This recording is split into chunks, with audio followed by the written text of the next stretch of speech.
Welcome to the Au Jus. I'm your host, B-Flow.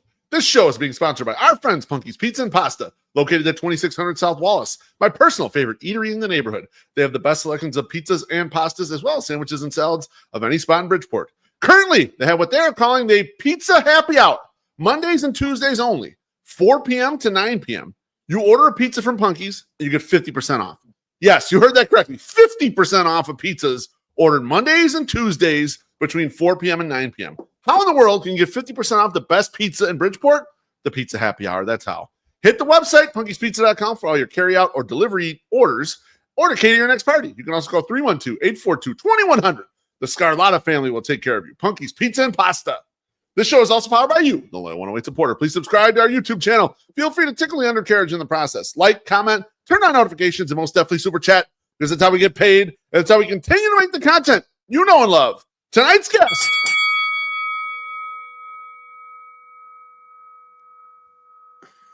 He's a midday anchor at WBBM News Radio right here in Chicago. He's the host of the WBBM Noon Business Hour, a Southsider by lineage, a lifelong White Sox fan from St. Ignatius. Rob Hart, welcome back to the Au Jus, my friend. Well, thank you for having me back. And also thank you for using the most flattering promotional headshot in the history of my broadcasting career. That was a headshot from the Loop, taken in September of 2014. Love it. And they photoshopped that to Kingdom Come.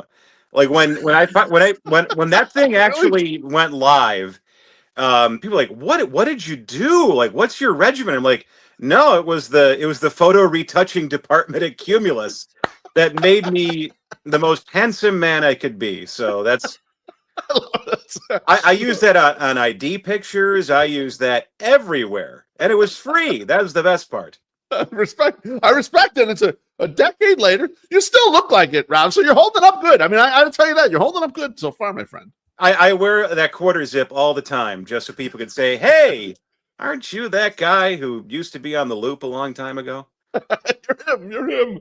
Well, I wanted to get you back on, Rob, because, the White Sox are off to a 7-21 start.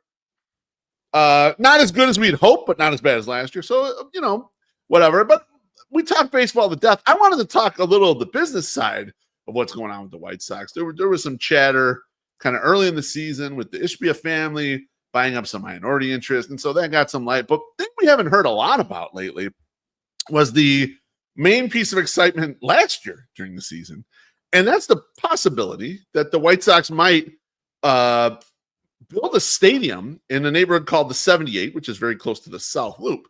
Rob, what's the latest on the 78? I haven't heard hardly anything out in the ether about the 78 lately. That's because there's really nothing to report. I mean, going back to a year ago when we're having that 78 conversation, it seems like the marriage of the White Sox and Related Midwest in that parcel of land in the South Loop was really a marriage of convenience, because for Related Midwest, a White Sox stadium, if it is built, is an anchor tenant and would then make more parties interested in buying into this. And for the White Sox, it solves their problem of where do they play when the ISFA lease is up in 2029. And obviously, it's the most interesting thing to come out of the White Sox in the past year. It is certainly a thing to talk about. And this is just above and beyond just how awful the team has been on the field. The White Sox moving away from 35th and Shields for the first time since 1910, and playing away from the neighborhood they've called home since 1901, because of course, like Southside Park was at 39th and Wentworth. So that's a major sea change for the organization. You could also imagine, just what things would look like in a new stadium. But thus far, the Jerry Reinsdorf and the White Sox and the Bears, for that matter, too, have both gone to the state hat in hand, asking for public funding for a new lakefront stadium and for the new White Sox stadium in the 78. And so far, the fish ain't biting. They are not going to get the sweetheart deal that they got in 1988. That is simply not happening. There has been multiple pieces of analysis and study that had said like that deal was so insanely one-sided in the White Sox favor. You're not getting that thing again. So then you have the Ishbias come in. Justin Ishbia, Shore Capital Partners, but comes from money. Yep. He and his brother own a piece of the mortgage company based in Michigan that their father founded. Yeah, And United Wholesale Mortgage. Yeah, United right. Wholesale Mortgage. It's the dad's. That's his baby, and then Matt has kind of taken over as the CEO there, whereas Justin has gone off to do the private equity thing, as you mentioned. And so Justin is bought into the White Sox. Depending on who you talk to, there are different percentages of ownership, and looking at it from the standpoint of he wanted to buy the Twins, and he backed out of that to buy into the White Sox.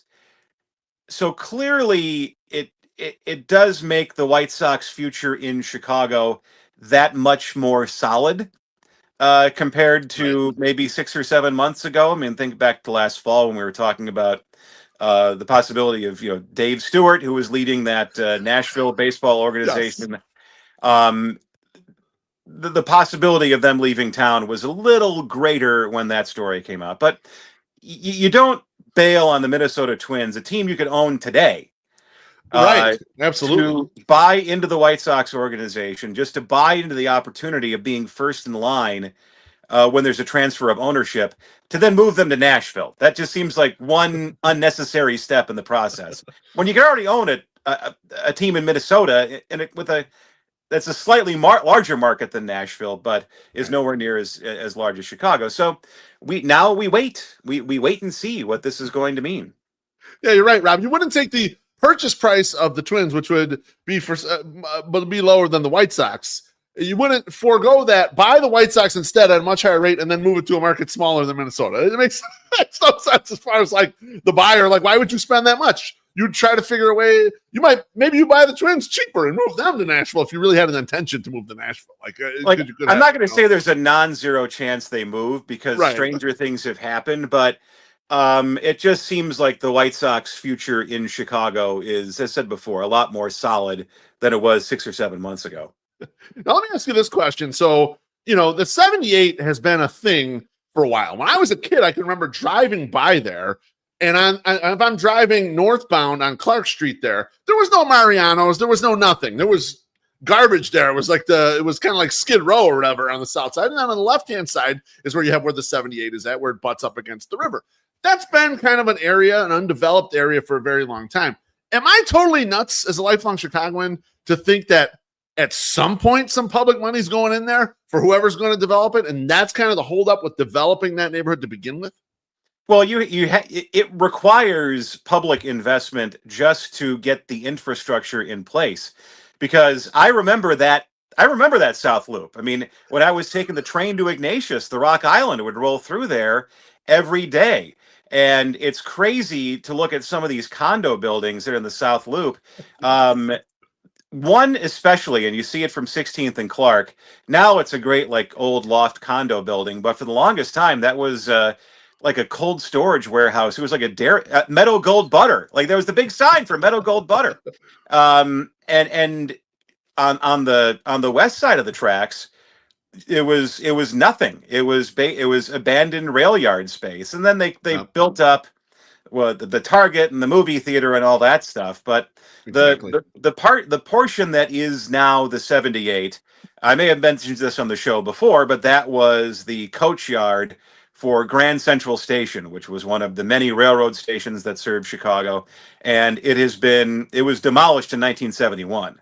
So that land has been empty, and you need to put electrical and sewer and water and all of the stuff you need to serve a neighborhood, much less a ballpark. So that would require some public investment, baseball stadium or not.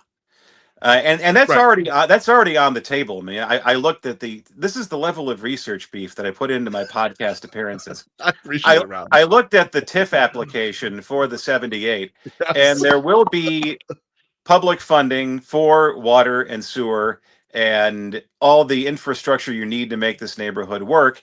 And the big one, of course, is $300 million towards a new Red Line subway station, which that would be, again, White Sox or not, building a subway station today is that's $1 billion job right there. Right. Just given the nature of how these projects move forward. So there will be public investment or taxpayer money or a subsidy, a taxpayer money or a subsidy, whatever you want to call it. That is definitely going to be in play, whether the White Sox are there or not, because if you want to live in a neighborhood, and this is me putting my urbanist hat on, if you want to live in a neighborhood, you need quality water and sewer connections. This is correct, 1,000%. I learned that from playing Civilization. You don't want to spend $700,000 on a like a 30-story condo with a great view of the city, and then you have to go on a chamber pot or go to an outhouse outside. Indoor plumbing, that's the wave of the future, and that's what they need.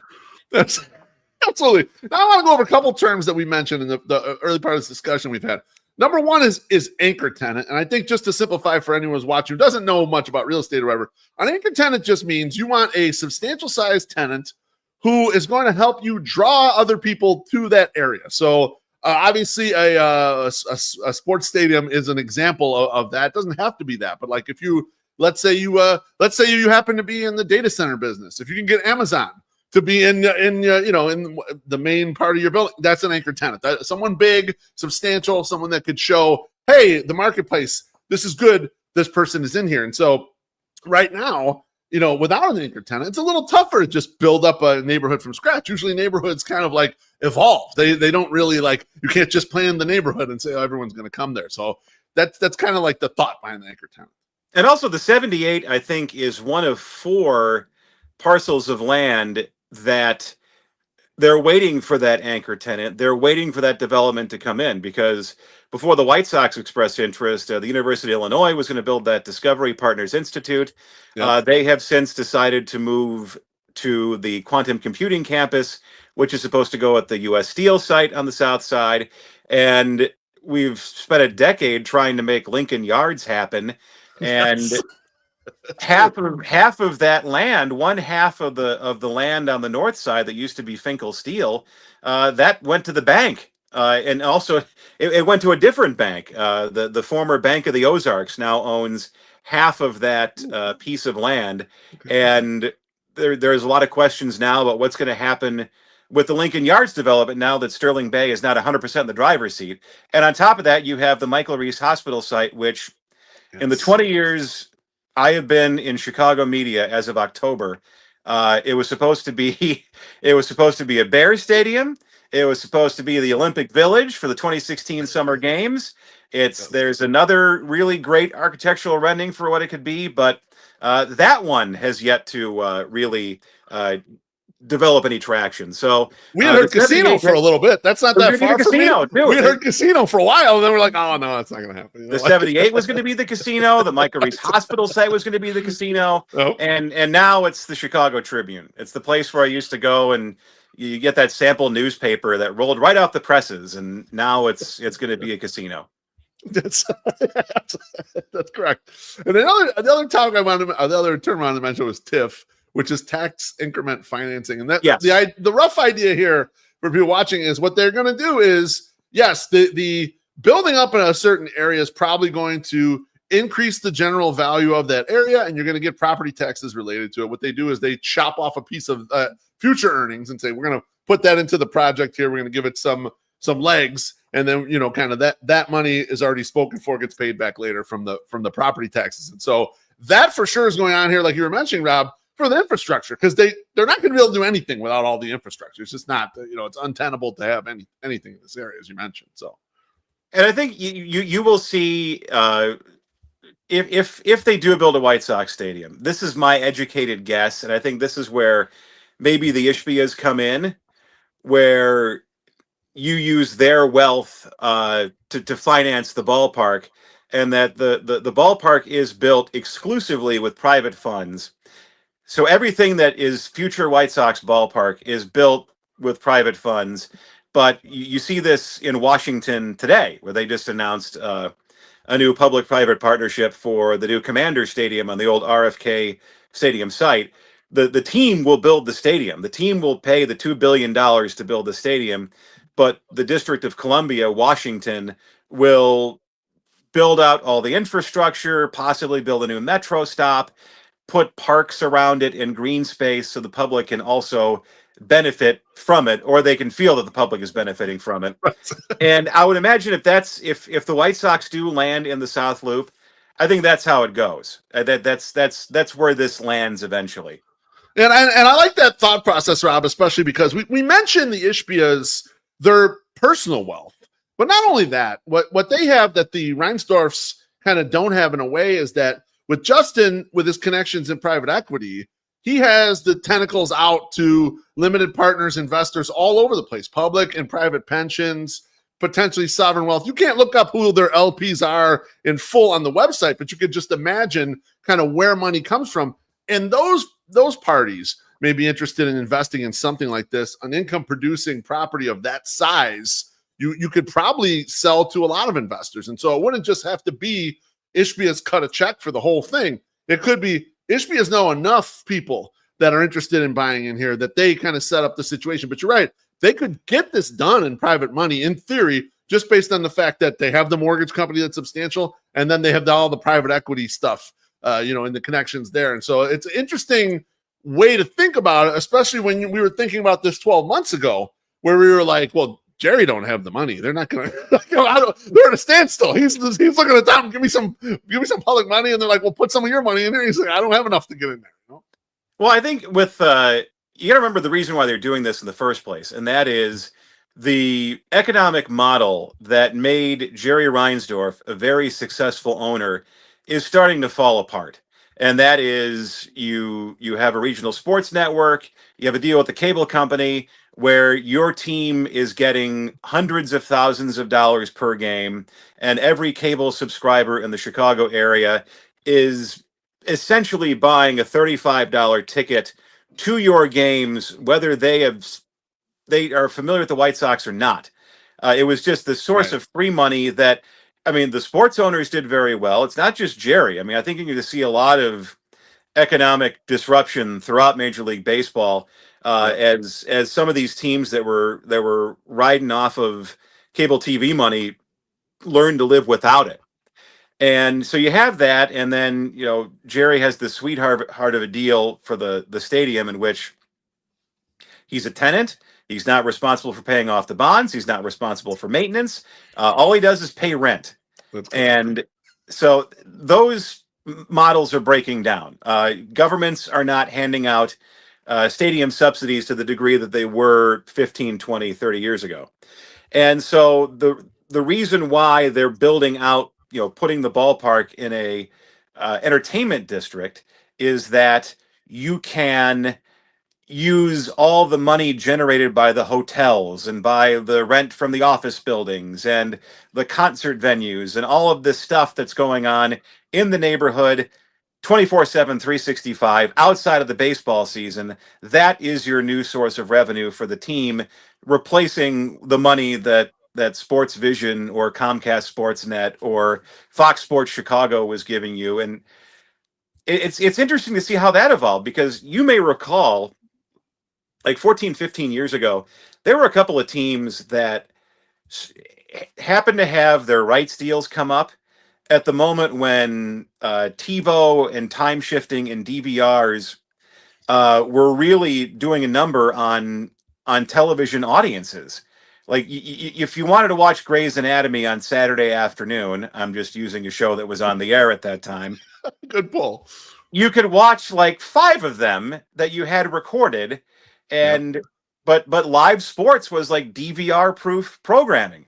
Sure. So the Dodgers and the Houston Astros and the Angels and a couple of other teams like struck these multi-billion-dollar 20-year rights agreements, which I'm sure they're all underwater, but the teams got paid up front, and that is how that's one of the reasons why the Dodgers can shop at the top of the market every year, is because they took care of that. They had that $1 billion payday, and I'm guessing that's what the Cubs were hoping for when they went on their own with Marquee, but the cable bundle was already starting to break down then, and now it's just basically broken. And that's why we're talking about possibly watching 20 White Sox games on Channel 9, because it's right. neither side is budging on the rights fees. Yeah. So that's you got to Exactly. replace that somehow, and that's where you hope that the concert venue at the 78 or the hotels or the movie theater will turn into a source of year-round, money making opportunity for the White Sox. Absolutely. And we've been talking about this, me and other 108ers. I've not heard this out in public or ever, but I've felt like for the last 5 years, 7 years or whatever, the TV deal is really subsidizing my ticket price, because tickets would be more expensive without these TV deals in order to kind of make this thing work. Maybe even double the price that they are currently. And so I always felt like, man, we got a low ticket price for the Sox. And I always felt like, well, we're getting that because they get all that money from the TV deal. They can put the team on the field and they don't have to charge me extra. They could just, now the beers and everything are expensive, but the ticket price is not that expensive at Sox Park. And so I always felt like, oh, we got a deal. That might be gone too, Rob. Maybe that's going up in flames too. Well, I mean, geez, can you give the White Sox away at this juncture? I mean, that's the thing. Now. At the end of the day, you have to field a competitive team, and I think this is for sure. And I remember this. You remember when? Remember this? When they had the Chance the Rapper festival at yes, then the Cell. This was 2016. Yes. And I went down there and I did some crowd reaction stories for the radio station, and I was fully anticipating hearing people talk about, oh, it's so inconvenient coming down here. This is awful. Like all the complaints that we've heard about new Comiskey guaranteed rate, whatever you want to call it, for the last 35 years. And funny enough, everybody loved it. They thought it was like, this is so easy to get to. It's right off the red line. It's right off the green line. I can walk here from my house. Everything about this ballpark is great. And I realized the thing that made it great was there was something you wanted to see. There was this really cool music festival. And that, at the end of the day, that's what the White Sox have to do. They have to create an event that you don't want to miss. And this is not me buttering you up, but the most interesting thing about the White Sox in the last 3 years is in the right field corner. It's the community you guys have built. Like that is the most interesting thing about the Sox. So here's my bold plan for disrupting all of that. Imagine this, what if instead of all the action being in the stands, just outside of the right field foul pole, we move the interesting thing into the field of play and actually put on a product that's worth seeing? I mean, did you see the winning time, the John C. Reilly as Jerry Buss with the Lakers? Yeah, like we need, like the Showtime Sox. I think if you have new ownership, the Ishbias and all of their money and all of their connections, if they own the team outright, and yeah, it didn't necessarily work for the Phoenix Suns, but if they own the team outright and just get some big names and put out a team that's really good and entertaining and has personalities on it, like it will be a draw, and that would make the rest of this ballpark village work. But in the words of Terry Boers, if you built the White Sox stadium in my front yard, I'd close the blinds right now. And I think that's yes. So that's the problem. If you have 100 lost team in the middle of your entertainment district, no one's going to the concerts. No one's going to the movie theater. It's right. It's the most depressing show in town. Come on down. No, you need to put on a Join show, us. And the team has to be the show. Absolutely. Let me get to this super chat from Nathan Ishbia. He says, if you can't make $1 bazillion charging $20 for Modelo in a plastic cup, you need to sell the team. Beer at Sox Park has very inelastic demand. Absolutely. Cheers. Appreciate it. That's 100% correct. And I agree with this, Rob, but let's back up a couple questions here about the financing. Number one, if we only mentioned TIFs, those aren't the only way to get financing from the public, from the state or the city or even the county. What would be the most attractive approach right now to try to induce a little more money into the 78 from the public? If you're the Ishbias and the Reinsdorfs, of course, the Ishbias may be willing to put all the money up, but they're always going to negotiate for a little bit more. They're always going to try to get a little something more. So what would be something that could help with this? I think an interesting, good faith move, if you're really trying, if you really think you need state funding to make this work for whatever reason, pay off the debt, the outstanding debt for the ballpark. And if you're feeling really generous, pay off the outstanding debt for the Bears. Because I think when I looked at the latest numbers, I think it's like 50 million or so for the improvements to guaranteed rate field, and it's 200 million for the Soldier Field renovation. Yeah. So if you want to just say, look, we're going to be a partner here, we will put skin in the game. We're going to put up our own money, and to make things more palatable for you, we're going to pay off the outstanding debt on the two entities that have been financed by the Illinois Sports Facilities Authority. Now, obviously, it's not my money. This is just me suggesting that. But it could be a way to get some lawmakers off the fence, or even on the fence to begin with, because when Jerry went down there last year, it landed with a resounding thud. I was going to say, the public sentiment really is they're completely out on this. And when I'm looking at kind of the levels here, I'm looking at city level and I'm looking at kind of more state level. Governor Pritzker seems to be in a decent position for himself right now, especially compared to the poor position that Brandon Johnson might be in as the mayor of Chicago. Do you think there's any leverage in either perspective? I mean, there's whispers of Pritzker wanting to run for president. I don't personally see him having the kind of juice to be a president, but I mean, he may think he is. You know, is there an angle there? And then with Brandon, you know, we're seeing 6 and 7% approval ratings. He's got to be, he's drowning over there. Is there any angle on that for these guys trying to get in there and trying to curry favor with these people? Well, I would say if you're JB Pritzker and you're running for president, in this environment, telling a billionaire sports owner to go pound sand is probably a feather in your cap, especially with primary voters. Mayor Johnson is in a unique situation. I'm not trying to be euphemistic about this, because if you're the mayor of the city, whether your approval rating is 5% or 95%, you have to win over the various constituent groups that got you there, or that make life easier for you as an elected official. So if you're looking at this from Brandon Johnson's perspective, and he's already talked about potentially throwing in some city money for a Bears stadium on the lakefront. One, you by doing that, you prevent the political embarrassment that comes with the Bears moving to Arlington Heights, even though that's probably for the Bears, it's probably the shortest distance between 2 points. It's like they own the land, it's on Metra, it's on Route 53. Like it seems pretty obvious that's where they're going.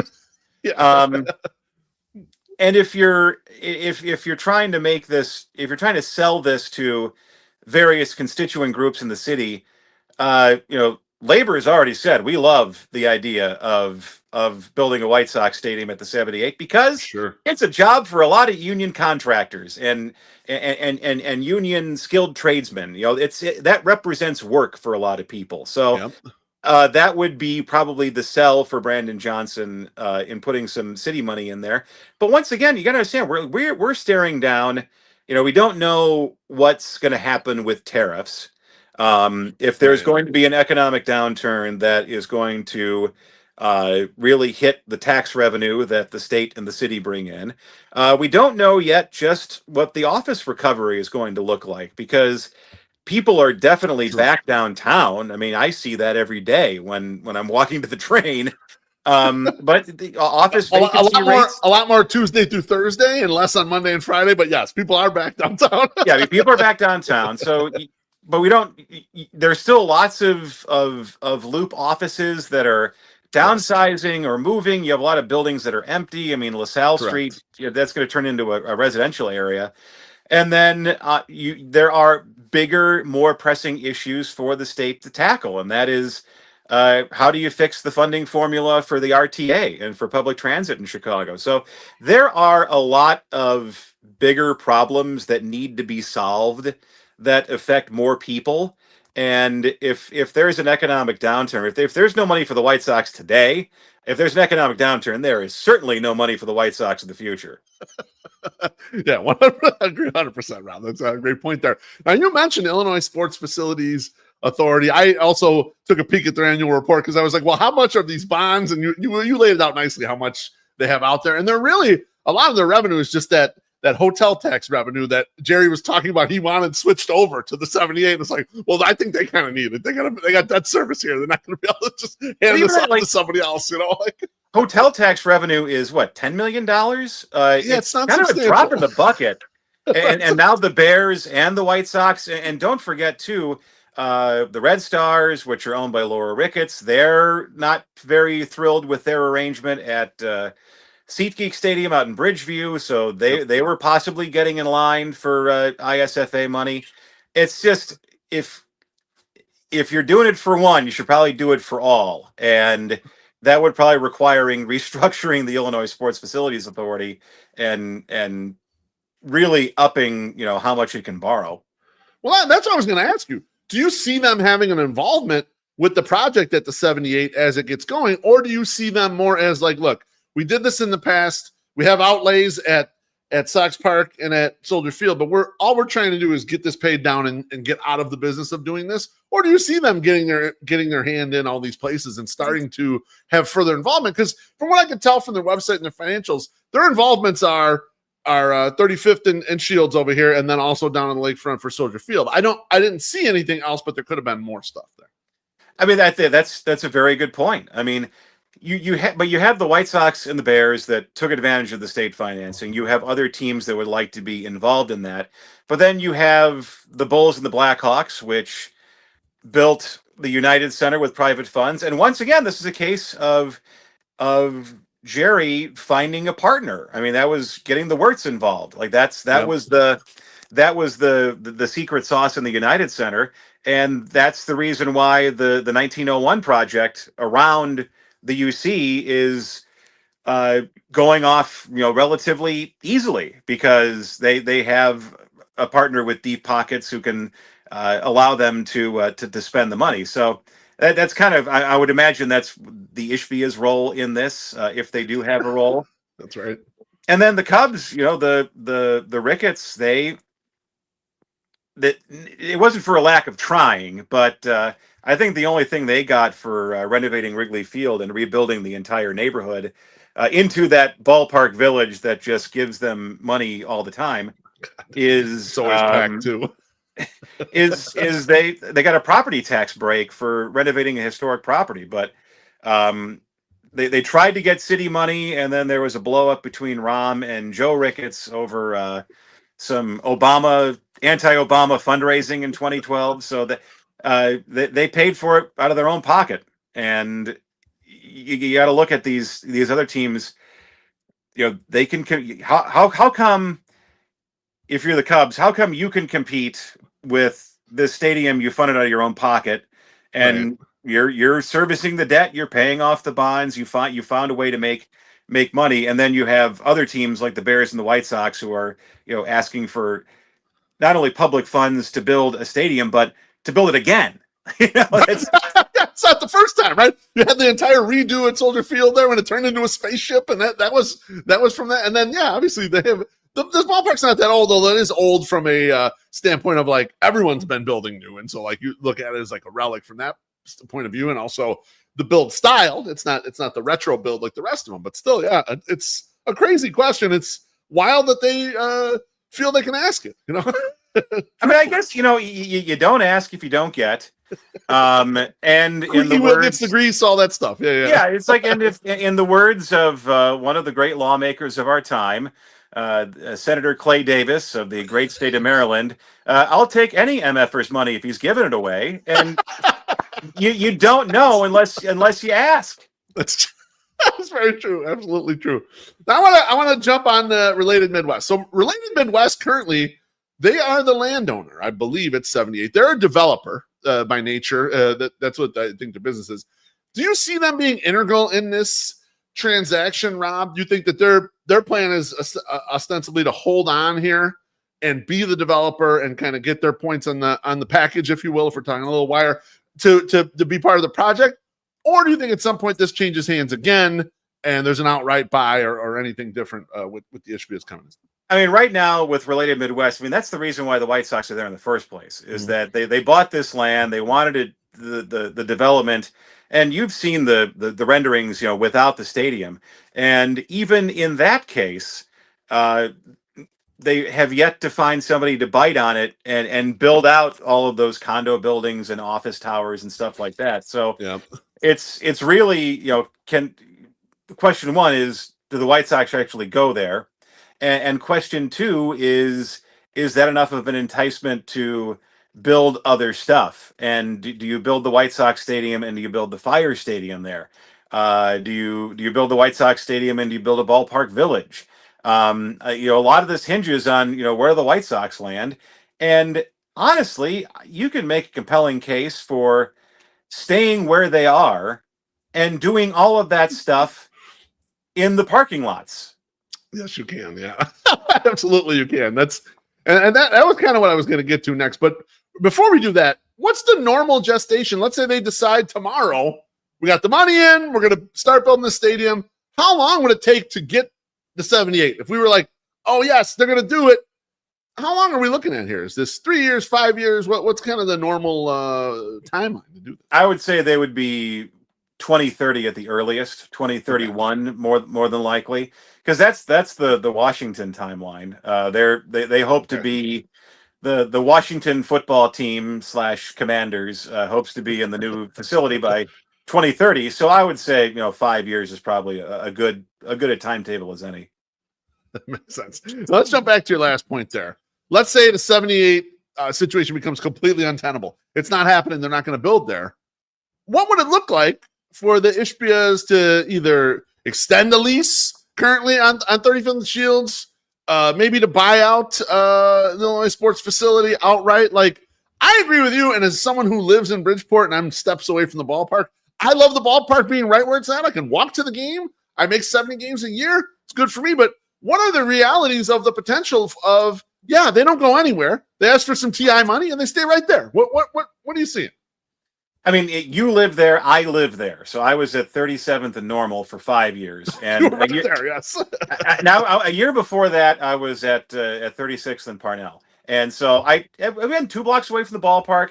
I loved living there, and it's a neighborhood with a lot of history, and it's a very dynamic neighborhood too. I think there's a lot going on in Bridgeport, and clearly there are enough people who believe in the neighborhood to invest in the neighborhood. Like if people didn't believe in investing in Bridgeport, that Ramova project never would have happened. Right. It's like when I moved in, and of course, you saw it your entire life. That was a shell for 30 or 40 years, and now it's this really cool space, and we have the opening day party there, and Sox Fest was there, which I think was one of the rare good decisions the White Sox made, was redoing Sox Fest for having it at the Ramova, as opposed to a hotel downtown. So I look at it as, and on top of that, you have the very easy connections to downtown Chicago. You have the 2 CTA stops, you have the Metro stop, you have the Dan Ryan ramp. It's incredibly easy to get to. And also, I think what would help make it an easier sell with the neighborhood is that it's already kind of naturally blocked off from where the houses are. Because of the viaduct, because of the expressway, because of the park, you could have the Sox Entertainment District at 35th and Shields and not really step on too many toes. I think it's hemmed in by old infrastructure, but you could put apartments up, you could put condos up, you could put you could do a concert space there.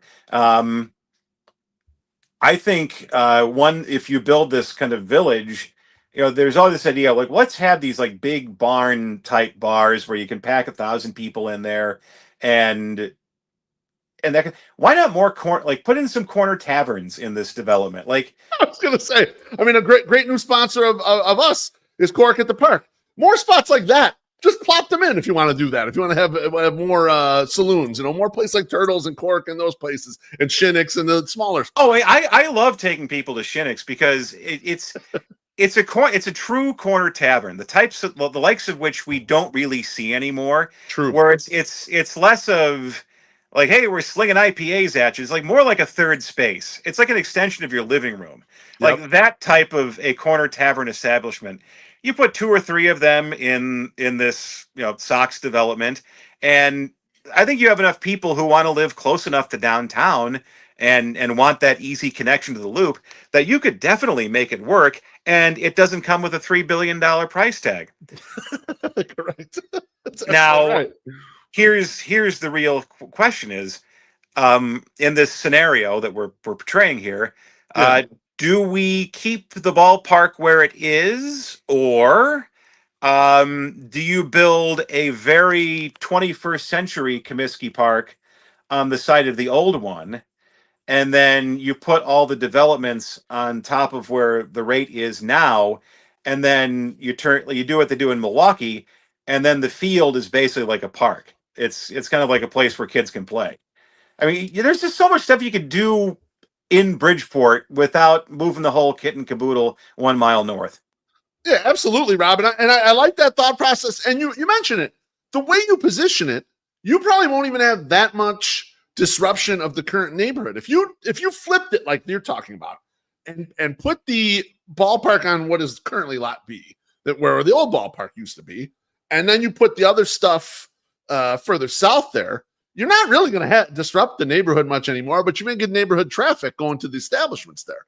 So it's kind of not, like there is a level of, I've lived in this neighborhood almost my entire life. I did live on the north side a little bit when I was dating my wife, but like there are some old crusty Bridgeport people who probably don't want a lot of new stuff built in around here. But I think if you did it the right way, you probably could get the buy-in from the local people.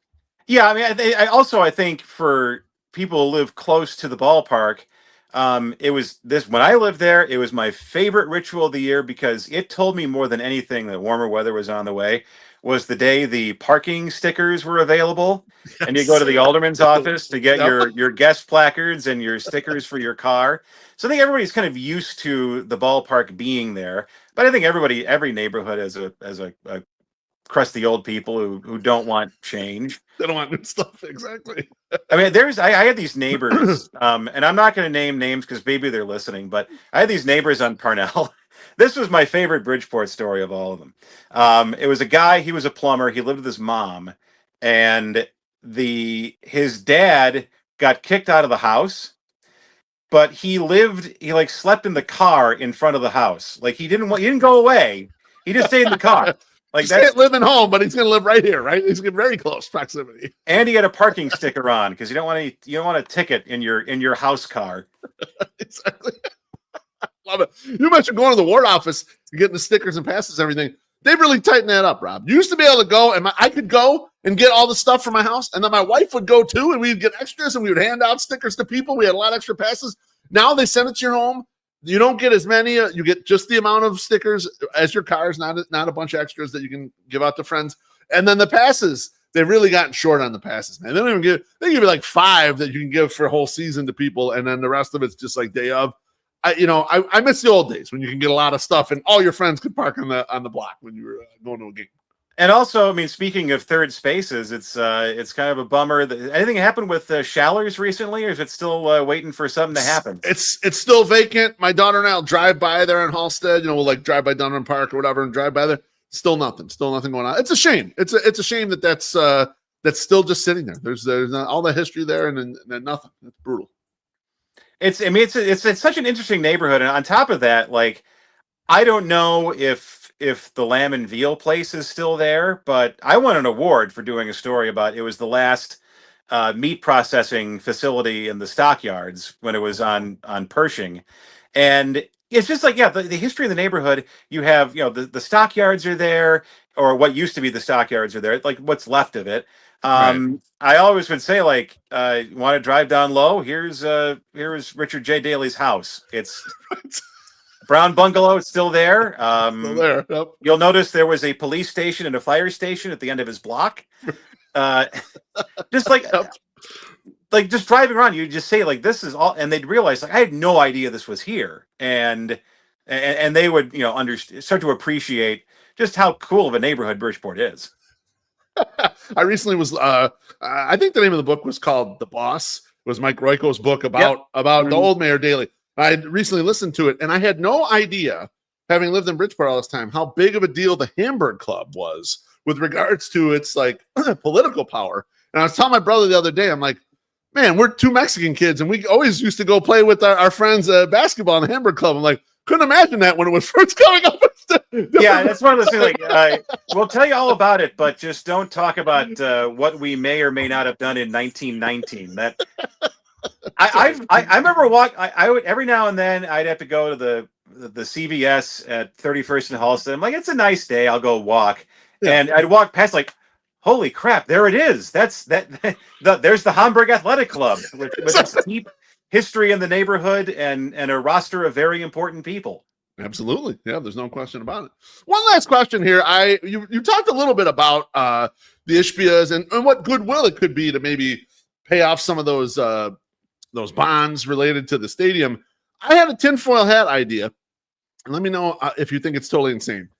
All of a sudden, the White Sox decide they're just going to build a brand new Dominican academy out of nowhere. And obviously, out of nowhere means they're not getting any talent from the Dominican, so they kind of have to start sourcing there. But the outlay for a Dominican academy, upon Googling, is $15-20 million. Do you think it's possible that there was a little gift from the Ishbias putting some capital forward to help this get moving, to help them get in on a minority interest, to kind of like, maybe a present there? Like you're saying, good faith can come in lots of different ways. And if you think it's possible, what else could they do that could help their potential future investment? Well, I think the Ishbias, how much they can spend is limited by the partnership agreement, which, as was broken down on the Score a couple of weeks ago, the partnership agreement is a relic of a very different time in baseball ownership. When if you wanted to get a syndicate to buy a team, you'd get a couple of attorneys, or in the case of the Milwaukee Brewers, like Bud Selig sold cars. Selig Chevrolet, that was like that was the guy who could own a baseball team in the 60s and 70s. And now you have to be like Ishbia level loaded. You have to have a net worth, a double-digit net worth in the billions to get into this club. So, but this partnership agreement is, dates from 1981, and there are limits to how much money you can put in without diluting the other shareholders. But it's funny you mentioned possibly playing around with the Ishbia's money, because there was. But I am talking about investments that could, in theory, be outside of the partnership agreement. It could be you own this, maybe you lease it back to the partnership, or you do something like. It doesn't have to be structured where they're pumping the money straight through, especially if they believe they'll be the future owners. They can get some value out of it regardless, et cetera, et cetera. There is some precedent for this, though, and that was in 1980 when Bill Veeck sold the team to Ed DiBartolo, and it was pending approval of the American League owners. But during that time, Bill Veeck, who, even though he was a champion of free agency, he thought the reserve clause was a load of crap and that you shouldn't do this to baseball players. He just could not compete in the world of free agency. And then all of a sudden, he's throwing money around. In between the time the agreement was reached with the DiBartolos and when they failed the second vote with the American League owners in December, he signed Jim Essien to like $1 million deal, which was way outside of what Bill Veeck could afford. So everybody kind of assumed that he was starting to play around with Ed DiBartolo's money. And then you talk about a roster crunch. They had Jim Essien in his big contract on the roster, and then Jerry and Eddie in their first act is to poach Carlton Fisk. So it was like the biggest deal the White Sox ever made, and it stood for like 3 months. It's absolutely over. Well, I love the idea of the Ishbias potentially going around the partnership agreement, buying up assets or assets that maybe could help the team that don't have to be a direct investment. Because if you're thinking about it, it could be accretive to a future investment they're going to make, which would be being the primary owners, and maybe it could help the market value of that. So my brain just goes Rob, like, what else could they do? How else could they get themselves in on it? But I love the background. I love the history of hearing about the White Sox having done this in the past. Well, these are very good ideas. My suggestion to you is go up to Wilmette, find the biggest house on the lakeshore. It's under construction, and like leave a note, like Martin Luther. Just leave like 99 ideas on the construction site of Justin Ishbia's giant house.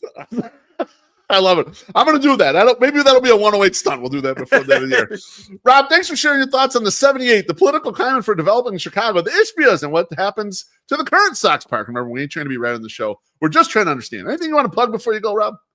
Listen to the WBBM Noon Business Hour every day at 12 o'clock. Be there, and there will be a quiz. I love it. Thanks so much, my friend. I appreciate you spending the time. Thanks a lot, Mr. Loaf. Take care. Thanks. That was Rob Hart. That was great. Rob had a ton of great stuff for you guys. I hope if you didn't catch this live, go back and listen. Next week's guest, we have a brand new guest on this Au Jus. I'm going to have Jacqueline Hilligoss come through. She's going to come through and talk about White Sox player vibes. The team is off to a slow start, but she's got a pulse on these players. I see her getting pictures with them. I've seen her at Sox Fest meeting all of them, getting autographs and such. We're going to talk vibes. We're going to talk vibes of this team and the individual players. That should be a lot of fun. I just want to say thanks to Punky's Pizza and Pasta and all the 108 families up in the YouTube comments. Appreciate you smashing the like button. Comment, and of course, the drinks and tips, which was from my man, Nathan Chiba. Good to see Nathan up in the comments. We'll be back on Thursday at the 108 podcast. We'll be in the Missing Trees E formation. We'll see you then. Bye.